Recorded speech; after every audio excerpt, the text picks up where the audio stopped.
शिवसेना आणि राष्ट्रवादीचा पक्ष फुटल्यामुळे कुठेतरी आता काँग्रेसला संधी मिळाली आहे. काँग्रेस 25 पेक्षा जास्त जागा लढवणार अशी चर्चा आहे. दुसरीकडे संजय राऊत असं म्हणतायत की आम्ही 23 जागा लढवणार आणि जर तुम्ही ते 25 आणि शिवसेना जर 23 नाही, हा जो वाद तुम्ही किती लढणार आम्ही किती लढणार हे वाद हा वादाचा मुद्दा होऊ शकत नाही. ज्यांची जिथे शक्ती जास्त आहे मेरिटवर आम्ही जाऊ आणि जागा लढू आणि या संदर्भातला निर्णय जो आहे तो हायकमांड घेणार आहे. हा निर्णय काही राज्यस्तरावरचा विषय नाही, हा केंद्रीय स्तरावरचा विषय आहे. आमचे अध्यक्ष मल्लिकार्जुन खरगे साहेब, माननीय राहुलजी आणि राज्यातील काही नेते आता अजून प्राथमिक चर्चेची फेरी झाली नाही आणि जागा वाटपाच्या संख्येचा प्रश्न आला कुठे. हे काहीतरी मीडियामध्ये वावड्या उठवून आपसात भांडण लावायचा विरोधकांचा प्रयत्न आहे. संजय राऊत आता बोललेले आहे की आम्ही 23 जागाच लढवू, आमच्या केंद्राशी बोलणं झालेलं आहे. नाही, आता त्यांचं काय बोलणं झालं आहे हे राज्याला माहीत नाही, त्यामुळे मी त्यावर अधिक भाष्य करणार नाही. ते जे बोलले असतील किंवा चर्चा झाली असेल ज्यावेळेस बैठकीमध्ये बसू त्यावेळेस आपण बोलू. इंडिया आघाडीची बैठक झाली, त्या बैठकीमध्ये जागा वाटपासाठी जो तिढा जोडण्यासाठी एक समिती जी आहे ती काँग्रेसने स्थापन केलेली आहे. प्रादेशिक स्तरावरती जाऊन ते करणार आहे आणि नंतर जागा वाटप जे आहे ते निश्चित होणार आहे. याचा समितीचा अहवाल देखील 2 दिवसानंतर येणार आहे.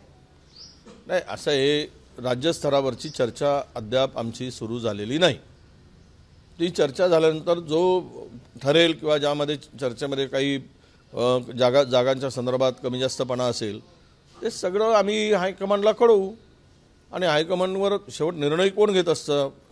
अंतिम निर्णय घेण्याचा अधिकार हा केंद्रीय समितीलाच आहे, हा राज्यस्तराच्या समितीला नाही आहे. त्यामुळे ह्यावर आता मला वाटतं की चर्चेची फेरी सुरू नाही आणि विनाकारणच्या वावड्या ज्या उठवल्या जातात त्यामध्ये तथ्य नाही. एक तर आत्ताचे हे त्रिकुटाचं सरकार हे घाबरलेलं आहे, यांचे सगळे सर्वे यांच्या विरोधात आहेत. त्यामुळे आता त्यांना भीती वाटायला लागल्यामुळे भीती आहे त्यांना आणि त्यामुळं ते आमच्यामध्ये डिस्प्यूट निर्माण होऊन फायदा कसा घेता येईल यामध्ये अशा ते वावड्या उठवत असतात किंवा त्या गैरसमज निर्माण करत असतात. या बावड्याने संजय राऊत कुठेतरी दबाव टाकण्याचा प्रयत्न करताय. काँग्रेसचे नेते या बाबतीत कुठेच बोलत नाही, पुढे येऊन संजय राऊत आधीपासूनच याबाबत वक्तव्य करत आहे. नाही, संजय राऊत काय म्हणाले संजय राऊत म्हणू द्या. संजय राऊत जर 23 जागा लढतो म्हणाले तर आम्ही कशाला त्या संदर्भातलं खंडन करू. जो निर्णय आहे तो आमचे हायकमांड घेतील. त्यांनी जर ठरवलं आहे हायकमांडनी तर त्याच्यामध्ये आमचा अधिकार नाही. त्यामुळे या संदर्भात अधिक काही आम्हाला भाष्य करायची गरज नाही. मुंबईच्या मेट्रोसाठी कोट्यवधी रुपये येणे बाकीचे आहे महानगर पालिकेकडून आणि MMRDAच्या वरती कर्जाचा डोंगर आहे. मेट्रोसाठी अजून 1 लाख कोटींची आवश्यकता आहे, तो निधी दिला जात नाही, कुठेतरी काम रखडलं. नाही, असं आहे की राज्याच्या एकूण तिजोरीमध्ये जे उत्पन्न आहे उत्पन्नापेक्षा 134 कोटी रुपये हा राज्याच्या तिजोरीतून अधिकचा खर्च झालेला आहे. केवळ टेंडरच्या भरोशावर आणि 10% 15% कमिशनसाठी राज्य सरकार कुठल्याही स्तराला जाऊन काम करत आहे आणि त्यातून अधिकाधिक निवडणुकीचा निधी गोळा करण्याचं काम ठरवलं आहे. म्हणूनच आता पैसे जर तुमच्याकडे 100 रुपये येतील आणि 134 रुपये तुम्ही खर्च करत असाल तर 34 रुपये आणणार कुठून हे सुरू आहे सध्या राज्यामध्ये. म्हणूनच 35,000 कोटीचे बिल त्या कंत्राटदारांचे थकले आहेत. हा नवा प्रश्न पुन्हा उभा होणार आहे. पाटील आपल्या मागणीवर ठाम आहे, रक्ताची आणि सगळे सोयरे यांना आरक्षणाचा लाभ झाला पाहिजे असं त्यांचं म्हणणं आहे. काल सरकारचं शिष्टमंडळ भेटलं, त्यांच्यासोबत देखील चर्चा विस्कटलेली. या सगळा जो वाद उभा केला आहे या महायुतीच्या सरकारने केलेला वाद आहे. हा वादाची सुरुवातच त्यांनी केली. कशाला त्यांना आश्वासन द्यायला पाहिजे होता, कशाला सगळे जाऊन भेटायला पाहिजे होता. तुम्ही जर भेटलात तर मग शब्द पूर्ण करा. शब्द पूर्ण करणार नसाल तर भेटलात कशाला आणि 2-3 तारखा कशाला दिलात तुम्ही. पहिले दिली मुदत, दुसरी मुदत दिली, तिसरी मुदत 24ची ती आता संपत आहे.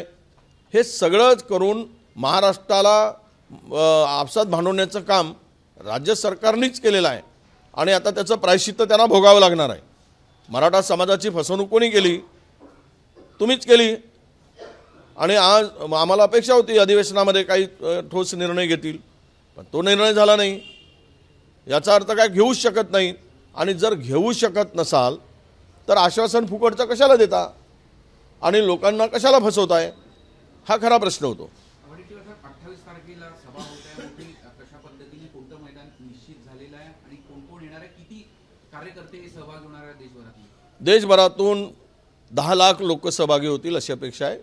एक 50 एकरचा ग्राउंड अंतिम आता होतोय आणि आजपासून त्या ग्राउंडची तयारीसुद्धा कामाची आमची सुरू होईल.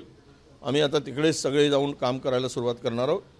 पण मुळात असं आहे की ही सभा ज्या वेळेस काँग्रेस संकटात होती त्यावेळेस विदर्भाने साथ दिली आणि हे विदर्भामध्ये बाबासाहेबांच्या दीक्षाभूमी आणि बाबासाहेबांनी जो संविधान या देशाला दिला लोकशाहीसाठी, लोकशाही मजबूत करण्यासाठी, तर परमपूज्य बाबासाहेबांच्या आणि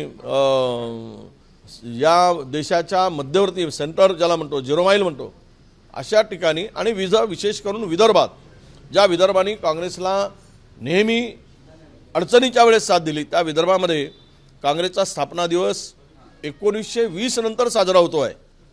आजचा हा 138वा स्थापना दिवस आहे काँग्रेसचा आणि 1885ला काँग्रेसची स्थापना झाली. त्यानंतर 1920 मध्ये अधिवेशन नागपुरात स्थापना दिवसाचा झालेला होता. त्यानंतरचा इतक्या वर्षानंतर आज ही संधी महाराष्ट्रामध्ये नागपूरला मिळते, विदर्भाला मिळते आहे, याचा आम्हाला नक्कीच अभिमान आहे.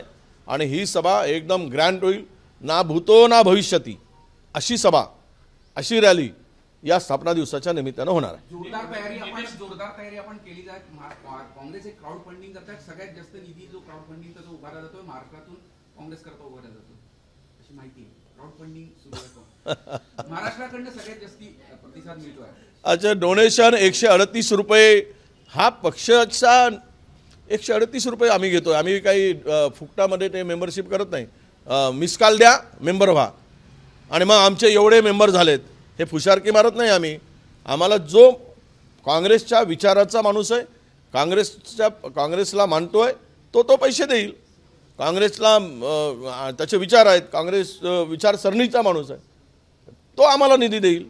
तर हा निधी निश्चित महाराष्ट्रामध्ये देशातील निधीपैकी महाराष्ट्रातून अधिक असेल. महाराष्ट्रामध्ये स्पष्टपणे जनता आता काँग्रेसच्या पाठीमागे उभी होत आहे हे त्यावेळेस दिसेल. थँक्यू. एबीपी माझा, उघडा डोळे बघा नीट.